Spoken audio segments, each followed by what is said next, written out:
আমরা কিন্তু এখন সেই যে কল্পতরু যে বৃক্ষ, সেই বৃক্ষের নিচে যেখানে বলা হয়েছিল যে তোমাদের চৈতন্য হোক, সেই কিন্তু ঠাকুরের সামনে রয়েছে, যেখানে ঠাকুরের সামনে কিন্তু প্রচুর ফুল গাছ রয়েছে, কত সুন্দরভাবে সাজিয়েছে।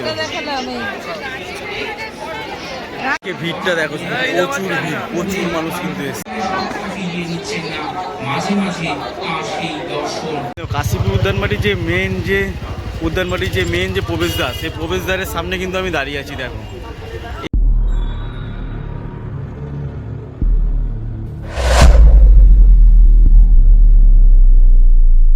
নমস্কার বন্ধুরা, দীপগ্নি ব্লগসে তোমাদের স্বাগতম জানাই। এখন কিন্তু আমি দাঁড়িয়ে আছি কলকাতার সবথেকে বড় কল্পতরু উৎসবের সামনে।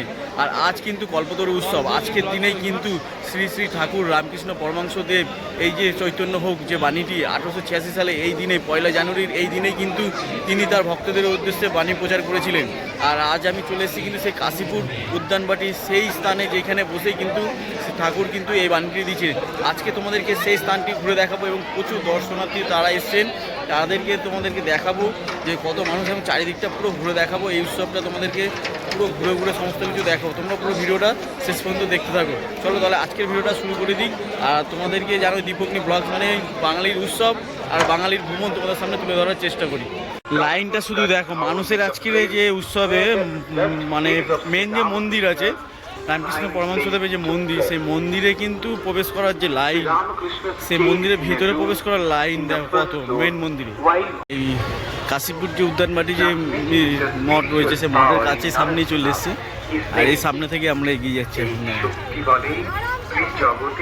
আর কিন্তু এখানে ভোরবেলা থেকেই কিন্তু ভোর 5টা থেকে লাইন, প্রচুর মানুষ কিন্তু আসা শুরু করেছে। ভক্তদের দেখো ভিড়, দেখো প্রচুর ভক্ত কিন্তু আসা শুরু করেছে। এখন আমি দুপুরে চলে এসেছি। আর এটা মেন মন্দিরে প্রবেশ করার যে লাইন, সেই লাইনটা মেন মন্দিরে, এখান থেকে যে পুজো দেওয়ার মেন মন্দিরে যে লাইন, সেই লাইনটা কিন্তু এখান থেকে দেখো। এইখানে দেখো সবাই ভোগ দেওয়া হচ্ছে। দেখো এখানে কিন্তু বিনামূল্যে যে ভোগ, সেই ভিতরে ভোগ দিচ্ছে এই ভিতরটায়। এখানে সবাই ভোগ নিয়ে আসছে, দেখো ভোগ খাচ্ছে, ভিতরে দিচ্ছে। দেখো কাশীপুর উদ্যানবাটির যে মেন যে প্রবেশদ্বার, সেই প্রবেশদ্বারের সামনে কিন্তু আমি দাঁড়িয়ে আছি। দেখো এই প্রবেশদ্বার দিয়ে আমরা প্রবেশ করব ভিতরের দিকে। আর যে ওই লাইনটা দেখালাম, ওই লাইনটা হচ্ছে যে মন্দিরে ঠাকুরের যে মন্দিরের ভিতরটা, সেইটা দর্শন করার জন্য ওই লাইনে দাঁড়াতে হবে, প্রচুর লাইন। আর আমি এই মেন গেট থেকে কিন্তু ভিতরের দিকে প্রবেশ করবো। ভেতরটা প্রবেশ করে তোমাদেরকে দেখানোর চেষ্টা করবো, ভিতরটা তোমাদেরকে ঘুরে কিন্তু দেখানোর চেষ্টা করবো। দেখো প্রচুর পরিমাণে কিন্তু ভিড় আজকে হয়েছে। আজ কিন্তু সেই দিন যে আজ কল্পতরু উৎসব, কলকাতা সহ বাংলা সর্ববৃহৎ কিন্তু কল্পতরু উৎসব এইটি। আর আজকের দিনে কিন্তু শ্রী শ্রী ঠাকুর রামকৃষ্ণ পরমহংসদেব কিন্তু কল্পতরু যে উৎসব, যে মানুষের উদ্দেশ্যে বলেছিল তোমাদের চৈতন্য হোক, এই আজকের দিনেই বলেছিল 1 জানুয়ারি 1886 খ্রিস্টাব্দে কিন্তু বলেছিল। চলুন এবার ভিতরে প্রবেশ করি। আমি কিন্তু এখন ভেতরের দিকে প্রবেশ করছি। দাদা প্রচুর পরিমাণে ভিড়।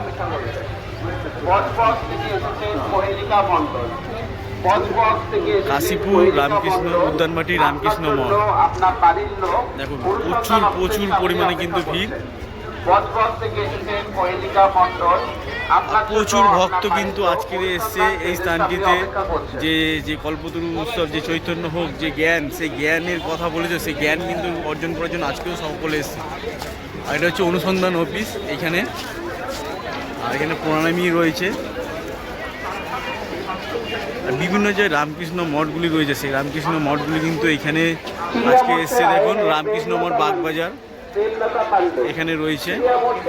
আর এখানে যে শ্রী শ্রী রামকৃষ্ণ ঠাকুরের এবং হচ্ছে শ্রী সারদা মায়ের, এছাড়া স্বামীজির বিভিন্ন বই কিন্তু রয়েছে, বিভিন্ন ফটো রয়েছে। দেখে না। এরপর রামকৃষ্ণ মিশনের আরও বিভিন্ন যে রামকৃষ্ণ মিশনের যে শাখাগুলি, সে শাখাগুলি কিন্তু এখানে এসছে। নরেন্দ্রপুর, বড়নগর, পল্লীমঙ্গল, কামারপুকুর থেকে। এইখানে কিন্তু মেন যে উৎসব, সেই অনুষ্ঠানটি সেই সভা অনুষ্ঠান কিন্তু এখানে হচ্ছে। দেখো এখানে যে বাগানটা রয়েছে, যে অন্তলীলা স্থান, দেখো কত তপস্যা, ধ্যান, সমাধি, মহাসমাধির যে স্থান, সিদ্ধ স্থান, এখানেই ধ্যান করলে সিদ্ধ হয়, সারদা মা বলেছে। এইখানে কিন্তু প্রচুর কিন্তু ভক্তরা এসছেন, তোমাদেরকে দেখাচ্ছি সমস্ত কিছু, দেখতে থাকো। তার আগে তোমাদেরকে এই সাইডটা একটু ভিজিট করে দেখাচ্ছি।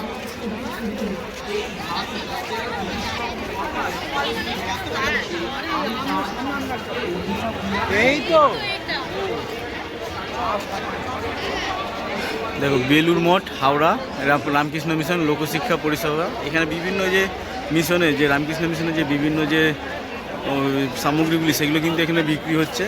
এছাড়াও এই পাশে রয়েছে তাদের বিভিন্ন কিন্তু স্টল বসেছে, বিভিন্ন রামকৃষ্ণ মিশনের যে বিভিন্ন শাখা তার স্টল কিন্তু এখানে বসানো হয়েছে। দেখো প্রচুর প্রচুর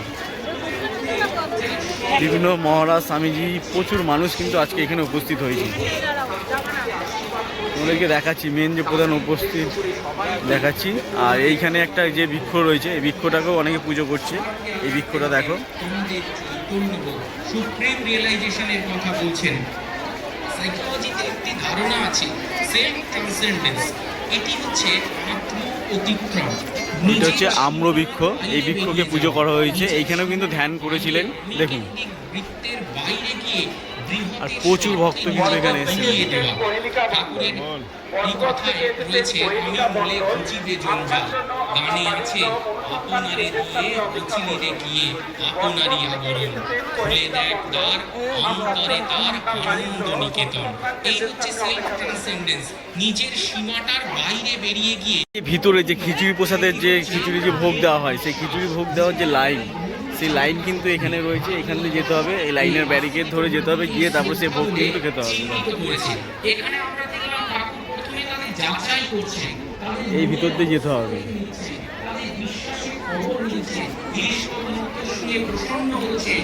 এরপরে এখানে কিন্তু যে সভা রয়েছে, সে সভা কিন্তু এখানে হচ্ছে। দেখুন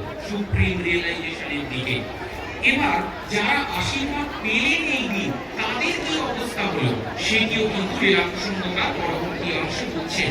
প্রচুর স্বার্থ বন্ধহীন তাহার সেই এখানে যে রামকৃষ্ণ পরমাংশদেবের যে পরমাংশদেবকে নিয়ে যে আজকে যে কল্পতরু উৎসব, সেই উৎসব নিয়েই কিন্তু আজকে বক্তব্য দেওয়া হচ্ছে। দেখুন ঠাকুরের ব্যাধি ভুলিল, ব্যাধি আরোগ্য না হওয়া পর্যন্ত তাহাকে স্পর্শ না করার যে ইতপূর্বের প্রতিজ্ঞা তাও ভুলিল। প্রচুর কিন্তু আজকে লম্বা লাইন, প্রচুর লাইন। আর এই যে কল্পতরু একটা গাছ বৃক্ষ রয়েছে, এই বৃক্ষটা হচ্ছে সে কল্পতরু বৃক্ষ বলা হয়। আর এইখানে প্রচুর কিন্তু পরিমাণে লাইন পড়ে গেছে অলরেডি। দেখুন প্রচুর লাইন পড়ে গেছে এই কল্পতরু বৃক্ষর সামনে। এই যে বৃক্ষটা দেখুন,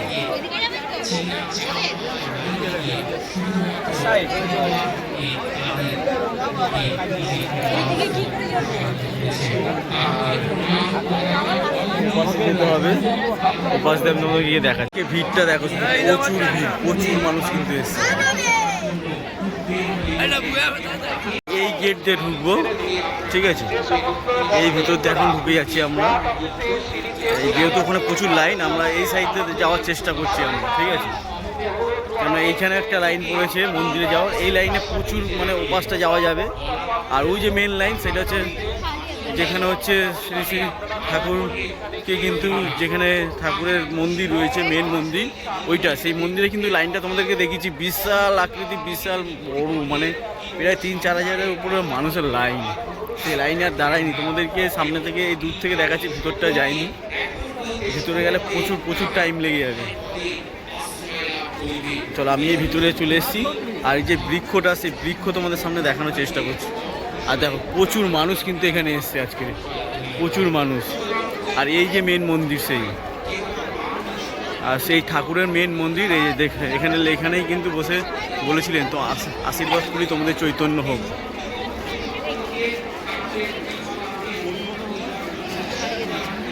এইখানেই দেখো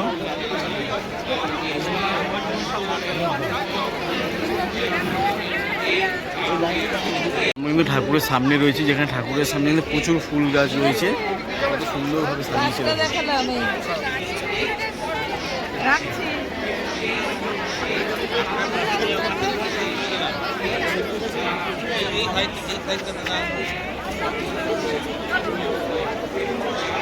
আমরা কিন্তু এখন সেই যে কল্পতরু যে বৃক্ষ, সেই বৃক্ষের নিচে যেখানে বলা হয়েছিল যে তোমাদের চৈতন্য হোক, সেইটা কিন্তু সেই জায়গায় কিন্তু আমরা এই সেই বৃক্ষ, সামনে একটা আম্র বৃক্ষ ছিল আর এই একটা বৃক্ষ রয়েছে যেখানে পুজো করা হয়েছে। সকলে এসে কিন্তু এখানে করছে। দেখুন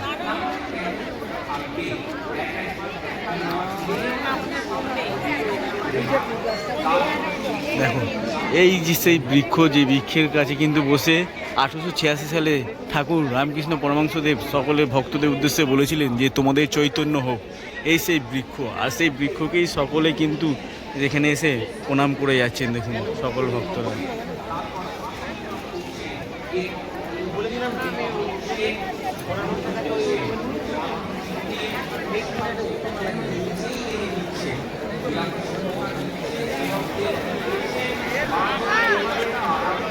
আর এখানেই কিন্তু সকলে এসে বিভিন্ন ফুল মালা চড়াচ্ছেন, ফুল দিচ্ছেন, পুজো দিচ্ছেন। দেখুন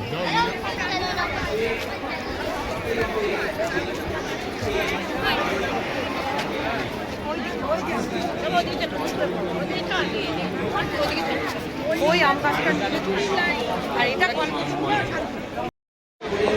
সকল ভক্তবৃন্দরা বলতে করে দাঁড়িয়ে আছে তাদের কিন্তু ঠাকুর দেখতে এখনো সময় হয়নি, মায়ের ইচ্ছা নয়। কিন্তু এদিনের ঘটনায় আমরা দেখলাম ভক্তদের দেখুন তোমাদেরকে আমি দেখাচ্ছি। দেখো পুরো চারিদিকটা ঘুরে তোমাদেরকে দেখিয়ে দিচ্ছি।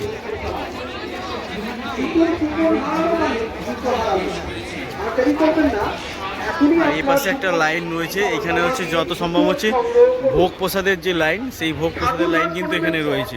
আর ভিতরটা ফুল দিয়ে কত সুন্দরভাবে সাজানো হয়েছে। দেখুন কত সুন্দরভাবে ভিতরটা সাজানো। ঠাকুর ঘর প্রণামের উদ্দেশ্যে এগিয়ে যাচ্ছেন, তাদের কাছে অনুরোধ আপনারা আপনাদের মোবাইল আর ভিতরে যতটা সম্ভব ভিতরে কিন্তু কোনো রকম ফোন অ্যালাউ নেই, ফোন অ্যালাউ নেই। তাই তোমাদেরকে দেখাতেও পারবো না। ভিতরে প্রচুর পরিমাণে লাইন, আর সেই লাইনে দাঁড়ালে প্রচুর সময় লাগবে। আমি চেষ্টা করবো আমি নিজে ভিতরে প্রবেশ করে দর্শন করা, তোমাদেরকে দেখাতে পারলাম না, তার জন্য দুঃখিত, যেহেতু প্রচুর পরিমাণে ভিড়। তাই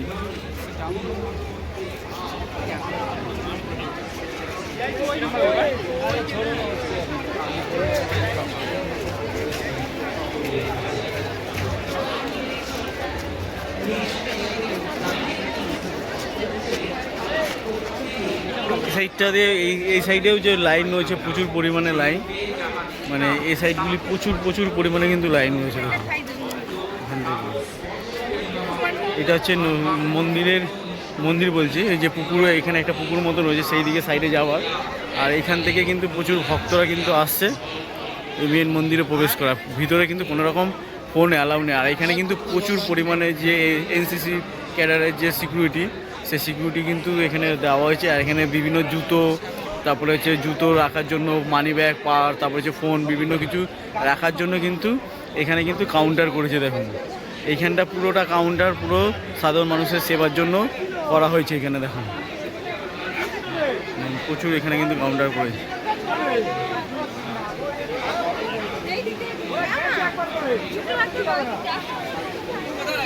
আর প্রচুর বড় লাইন, প্রচুর সব দিকে যেখানে যাবে সব দিকে লাইন। এদিক দিয়ে লাইন দিয়ে ওপাশ দিয়ে মন্দিরে প্রবেশ করতে হবে, দিয়ে তারপরে বাইরে বেরোতে হবে মেন লাইনের ওপাশ দিয়ে। আর প্রচুর বড় লাইন, যে ওই দিক থেকে যে লাইনটা আসছে ওই লাইনটা ঘুরে তারপরে ঢুকছে এখানে। আর তোমাদেরকে দেখালাম যে লাইনটা কতটা বড়, প্রচুর বড় কিন্তু লাইনটা, মানে প্রায় লাইনে দাঁড়ালে 3 ঘন্টা 4 ঘন্টা তো লাগবেই, মানে এতটা বড়, মানে 3-4 হাজার মানুষের এত লাইন। আর এখানে কিন্তু এই যে দেখতে পাচ্ছি সারদা মায়ের কিন্তু এখানে একটা ফটো টাঙানো রয়েছে মাল্য দিয়ে।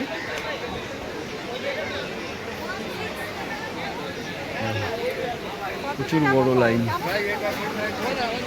দেখো এইখানে যে সমস্ত ভক্তরা আসছেন প্রণামী দেওয়ার জন্য, সেইখানে কিন্তু প্রণামীর যে দান, সেই প্রণামী দান কিন্তু এখানে দিতে পারেন।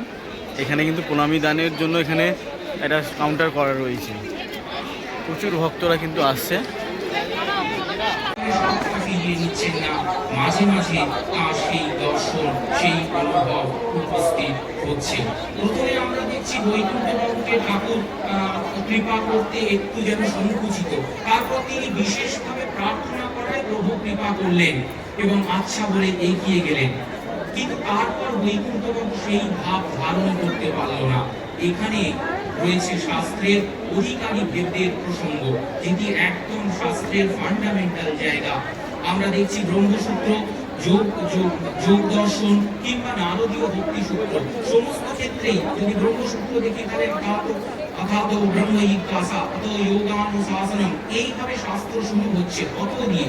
অর্থাৎ শাস্ত্র ব্যাখ্যা করার পূর্বে ব্যাখ্যাকার বলে দিচ্ছেন যাদের সামনে ব্যাখ্যা করা হচ্ছে তারা অধিকারী। কিন্তু অধিকারী দেখো যতই কিন্তু বেলা গড়াচ্ছে তত কিন্তু ভক্তদের ভিড় আরো বাড়ছে, আস্তে আস্তে কিন্তু ভক্তদের ভিড় বেড়েই চলেছে। দেখো সেই জায়গাটাও খালি করে দিন।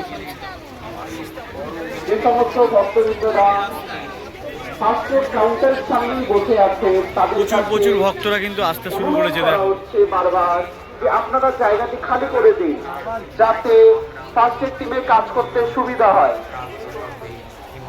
ফাস্টের টিম এবং ডাক্তারদের কাজে সহযোগিতার জন্য বারবার করে অনুরোধ করা হচ্ছে আপনারা জায়গাটি খালি করে দিন। বন্ধুরা ফাইনালি কিন্তু ভিতরে প্রবেশ করে বাইরে বেরিয়ে চলে আসলাম। আর আজকের ভিডিওটা তোমাদের কেমন লাগলো অবশ্যই কিন্তু কমেন্ট করে জানিও। আর ভিডিওটা পারলে সকলের কাছে শেয়ার করে সকলকে দেখার সুযোগ করে দিও। আর আজকের ভিডিওটা এখানে রেখে দিচ্ছি, আবার দেখা হচ্ছে নতুন একটি ভিডিওতে, নতুন একটি ব্লগে। আর তোমরা জানোই যে দীপগ্নি ব্লগ মানে বাঙালির ভ্রমণ, বাঙালির উৎসব, তোমাদের জন্য নতুন নতুন কিছু তুলে ধরার চেষ্টা করি। আর আজ কিন্তু প্রচুর ভিড়, আজকের এই বছরের মানে প্রথম দিন 1 জানুয়ারিতে এই যে উৎসবে, যে আমাদের হিন্দু সনাতন ধর্মের যে উৎসব, সেই উৎসবে কিন্তু অংশগ্রহণ করাটা একটা আলাদাই কিন্তু মাহাত্ম্য, আলাদাই কিন্তু আনন্দ লাগে। আর আজকে যেখানে বিশেষ দিনে যেখানে ঠাকুর পরমাংশ রামকৃষ্ণ পরমাংশদেব এসেছিলেন, সেই স্থানে আসা একটা ভাগ্যের ব্যাপার। চলো তাহলে আজকে ভিডিওটা এখানে রেখে দিচ্ছি, দেখা হচ্ছে একটা নতুন ভিডিওতে।